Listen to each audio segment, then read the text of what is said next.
지난 가을 조생종 사과가 남아돌던 장수에 만생종 후지까지 재고로 애물단지가 되고 있어 사과 농업의 방향 전환이 요구되고 있습니다. 어느 해보다 조용한 성탄절을 맞아 성당과 교회에서는 만연한 사회 갈등에 배려를 통한 통합의 메시지를 내놨습니다. 올 한 해 교수들 비위와 성추행, 갑질이 끊이지 않은 전북대 사태 되돌아봅니다. 처벌은 솜방망이에 변화 조짐도 보이질 않고 있습니다. 안녕하십니까. 전주 MBC 뉴스데스크입니다. 성탄절인 오늘은 산타 옷처럼 빨간 사과 이야기로 시작합니다. 지난 가을 너무 이른 추석에 홍로 주산지 장수에서는 사과가 팔리지 않아 사과 팔아주기 운동이 벌어지며 혼란을 겪었는데요. 그런데 만생종인 후지 사과 역시 재고가 잔뜩 쌓인 채 애물단지가 되고 있다 합니다. 사과 농업 전반에 대한 재검토가 시급해 보입니다. 첫 소식 유룡 기자입니다. 장수에 있는 산지 거점 농산물 유통센터. 만생종 후지 품종 사과를 바구니에 담는 작업이 분주합니다. 선물 세트가 아닌 일상 소비용으로 대형마트에 납품하기 위해 포장하지 않고 바구니에 담는 겁니다. 마트에서 이렇게 골라가시라고 담아서 이렇게 그래서 이렇게 선물용으로 포장을 안 하고 강줄에다 담아드리는 거예요. 지난 가을 추석 대목을 놓친 홍로 사과는 간신히 팔았지만 11월에 수확한 만생종 후지 품종이 고스란히 재고로 남았기 때문 예년의 절반 수준 가격이라도 일단 소비자를 만나는 것이 우선입니다. 한 알에 500원씩 지금 납품을 하고 있고 이렇게 납품을 한다고 해도 지금 재고가 너무 많이 남아 있어서 농가분들께서 좀 올해는 좀 힘들지 않을까 생각. 대형마트 매대마다 이런 만생종 사과가 수북이 쌓인 것이 현실. 하지만 소비자의 관심은 크지 않습니다. 크기만 크고 맛이 없다는 판단에 가격을 내려도 외면을 받는 겁니다. 내년 농사를 준비하는 사과 농가들도 소비 풍조의 변화에 대책을 고심하고 있습니다. 젊은 애들 사과 깎으면 사과 못 깎는 애들 태반이에요. 부모들이 깎아줘야 먹고. 근데 이제 수입과일이나 이런 것들은 그냥 손쉽게 먹을 수가 있잖아요. 현재 국내 사과 농업은 명절 대목을 겨냥한 대과 위주로 유통 구조가 획일화돼 있고 농가도 여기에 맞춰왔던 것이 사실. 하지만 명절 선물 풍속도가 확연히 달라지면서 농가 스스로도 새로운 변화를 모색할 수밖에 없는 상황이 전개되고 있습니다. MBC 뉴스 유룡입니다. 성탄절인 오늘 도내에서도 예수 탄생을 축하하는 미사와 예배가 이어졌습니다. 특히 사회 갈등이 심했던 한 해 예수의 삶을 빌려 사랑과 포용의 뜻이 전해졌습니다. 허현호 기자입니다. 구유 속에 누인 아기 예수 앞에서 하얀 미사보를 머리에 얹은 신자들이 경건하게 두 손을 모읍니다. 누구보다 낮은 곳에서 사랑을 전하려 한 예수의 삶과 뜻을 나누는 미사는 어느 때보다도 엄숙합니다.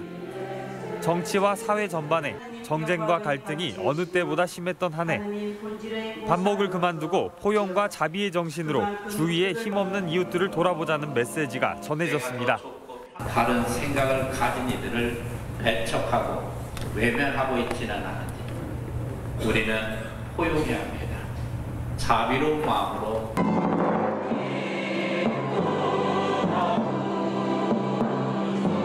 교회에서는 예수의 탄생을 축하하며 성가대의 웅장한 합창 공연이 울려 퍼집니다.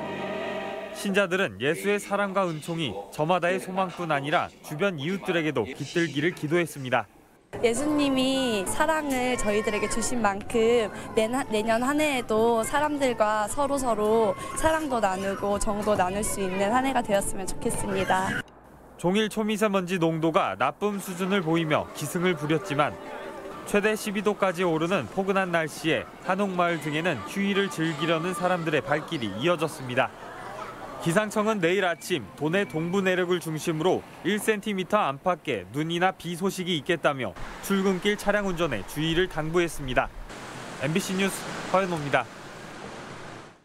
전북의 경제 지표가 다소 개선된 것으로 나타났습니다.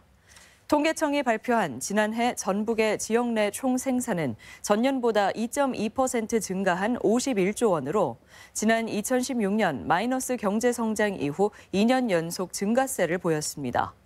업종별로는 금융보험업이 7.7%, 보건사회복지업 6.1%로 경제 성장에 기여한 반면 농림어업은 0.2%, 건설업은 3.9% 성장에 그쳤습니다.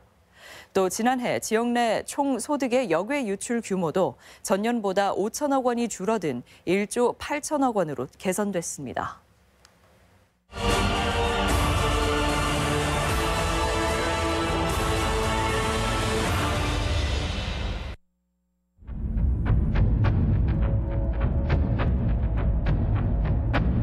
우리 대학 구성원들은 그동안 예견된 문제들을 관행처럼 여긴 채 인권이 침해당하고 있다고 얘기를 하고 있는데 교수님이 입장이 있으실 것 같거든요. 전혀 하실 말씀 없으시고요.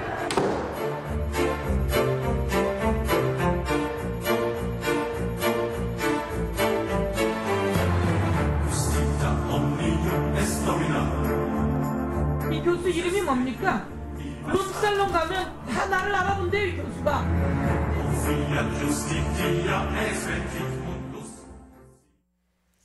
네, 지난 1년간 도내에서 가장 바람잘 날 없었던 곳 중 하나가 전북대가 아닌가 싶습니다. 비위와 성추행, 갑질 등 그간 말만 무성했던 기득권층 교수들의 잘못이 본물처럼 터져나왔는데요. 외부 질책과 총장의 공식 사과까지 나왔지만 해당 교수들이 실제 처벌을 받는 사례는 거의 없었습니다. 박연선 기자가 전북대 사태를 되짚어봤습니다. 외국에서 온 여교수를 성추행하고 택등 전북대에서 복직을 시키면 어떡하십니까? 전북대는 최근 성추행 논란을 빚은 교수에 대해 정직 3개월을 처분했습니다. 하지만 솜방망이 처벌 논란이 거세게 일었고 김동원 총장은 결국 교육부에 재심의를 요청했습니다. 학교 징계위 결정이 제 식구 감싸기였음을 인정한 겁니다. 가벼운 처분이라고 생각합니다. 아무래도 이제 학교는 대학생과 이제 교수 간의 신뢰를 바탕으로 이루어지는 교육의 현장인데 제자들 장학금을 빼돌리고 자기 공연에 돈도 주지 않고 출연시키는 등 갑질을 일삼은 예술대 이모 교수 역시 징계가 보류됐습니다. 그 사이 내부 고발 학생들이 학점에 불이익을 받는 등 괴롭힘이 이어졌는데도 학교 측은 처벌을 미루고 있습니다. 어른들이 너무 무책임하다는 생각이 들었어요. 학교에서도 예대 쪽으로 미루시고 예대에서도 학계로 미루니까 저희는 어디 기댈 데도 없고. 그나마 교수 비위 중 징계위에 회부된 건 이 2건이 전부고 나머지 사안은 수사를 이유로 처벌을 미루고 있습니다. 자녀 논문 끼워넣기로 적발된 농대 이모 교수는 현재 업무방해와 사기죄 등으로 검찰 송치를 앞두고 있고 다른 교수들의 논문 비위는 교육부의 추가 감사가 한창입니다. 또 무용대회 점수 조작 의혹의 또 다른 이모 교수와 만취 상태로 차를 몰다 인명사고를 낸 나모 교수 등 경찰과 검찰 수사를 받는 교수만 10여 명에 이릅니다. 자정력을 상실했다는 우려가 터져나오고 있지만 전북대는 여전히 법에 없선 처벌은 불가하다는 입장입니다. 수사 결과가 이제 통보되는 대로 대학 측에서는 신속하고 엄중하게 처리할 계획에 있고요. 특히 이제 학생들이 피해를 입지 않도록 전공의 폭행 사건과 화류계 막말 사건의 해당 교수들에게 이미 솜방망이 처벌을 내리며 단죄의 의지를 포기했던 전북대. 며칠 남지 않은 올해 달라진 모습을 보일 수 있을지 지켜볼 일입니다. MBC 뉴스 박연선입니다. 민주당 총선 입지자들이 잇따라 수사를 받거나 구설수에 올라 도내 총선 전략에 빨간불이 켜지고 있습니다. 익산을 예비후보로 등록한 한병도 전 청와대 정무수석은 울산시장 선거 개입 사건 피의자로 지목된 것으로 알려져 논란이 일고 있습니다. 또 전주을에 출마가 예상되는 이상직 중소벤처공단 이사장은 경찰 수사를 받고 있으며 남원 임실순창 예비후보인 이강래 전 도로공사 사장도 톨게이트 수납원 해고 사태와 관련해 구설수에 오르고 있습니다. 민주당 도당은 이들에 대한 수사나 구설수가 도내 총선에 어떤 영향을 미칠지 여론의 흐름을 주시하고 있습니다. 군산형 일자리에 이어 추진을 선언했던 익산형 일자리 사업이 좀처럼 성과를 내지 못하고 있습니다. 1년이 다 됐지만 노동계나 기업과의 협약조차 체결하지 못한 채 해를 넘기게 돼 이러다 좌초되는 게 아니냐는 걱정까지 나오고 있습니다. 송인호 기자입니다. 올해 전국 9개 지역에서 추진됐던 노사 상생형 일자리 사업. 군산, 구미 등이 잇따라 성과를 냈지만 익산형 일자리는 진전을 보지 못하고 있습니다. 익산형 일자리는 국가식품클러스터와 하림 등 식품산업기업에 신규 일자리를 만들되 강원도처럼 4대 보험을 지급하는 구조입니다. 간담회를 통해 익산 시민들의 일자리 욕구가 높다는 것은 확인했지만 1년이 다 되도록 가장 기본적인 노동계와의 협약조차 이루어지지 못하고 있습니다. 여기에 군산형 일자리에서는 공장을 지어주면 임대해서 사용하겠다는 무리한 요구까지 나올 정도인데 4대 보험 지원만으로는 매력적인 유인책이 될 수 없다는 점도 걸림돌입니다. 기업들과 만나가지고 이런 내용이 대화의 물꼬를 떴다는 것 자체도 큰 성과라고 봅니다. 그동안에는 그런 시도조차도 안 했었잖아요. 일자리를 만들기 위한 기관 간 협조도 매끄럽지 못합니다.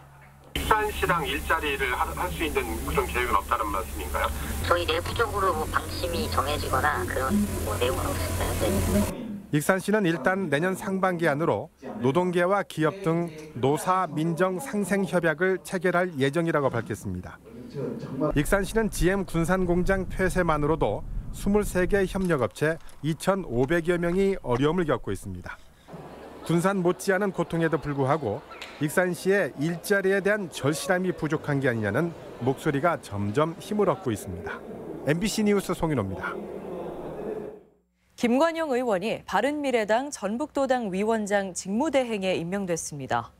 전 도당 위원장인 정운천 의원은 총선에 출마하려면 선거 120일 전까지 위원장직을 사퇴해야 하는 당규에 따라 지난 17일 자진 사퇴했습니다.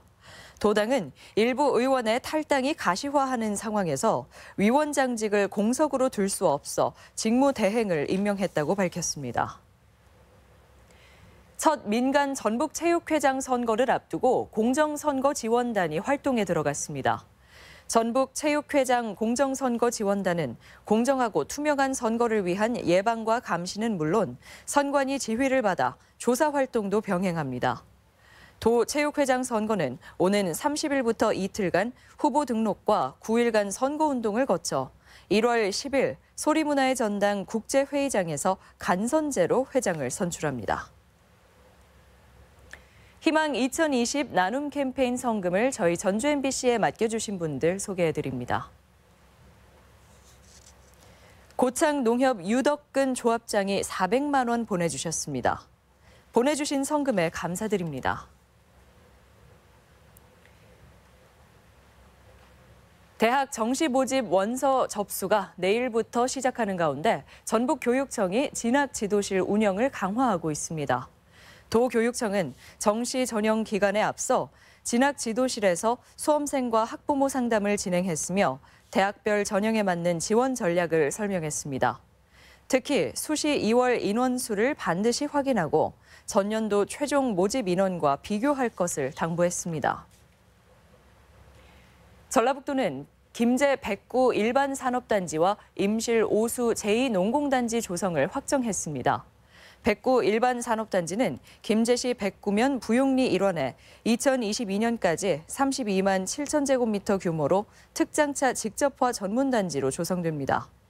오수 제2농공단지는 오수면 금암리 일원에 2024년까지 469억 원을 들여 32만 9천 제곱미터 규모로 반려동물 클러스터가 구축될 전망입니다. 익산역 서부주차장이 내년부터 유료로 전환되면서 공영주차장 추가 조성이 추진됩니다. 익산시는 역 인근 공영주차장 2곳에 주차 공간 190면을 추가로 조성하고 부근 농업실용화재단 주차장을 이용하는 대리주차 서비스도 실시한다고 밝혔습니다. 또한 소규모 공영주차장 조성과 개방주차장 지원 사업을 적극 추진해 주차난을 해소하겠다고 밝혔습니다. 출산에 어려움을 겪는 난임 부부들을 위한 지원이 강화됩니다. 전라북도는 내년부터 한 부부에 100만 원씩 30쌍을 대상으로 4박 5일 동안 진행되는 자연 치유 캠프 지원 사업을 운영합니다. 지금까지 전북권 뉴스였습니다.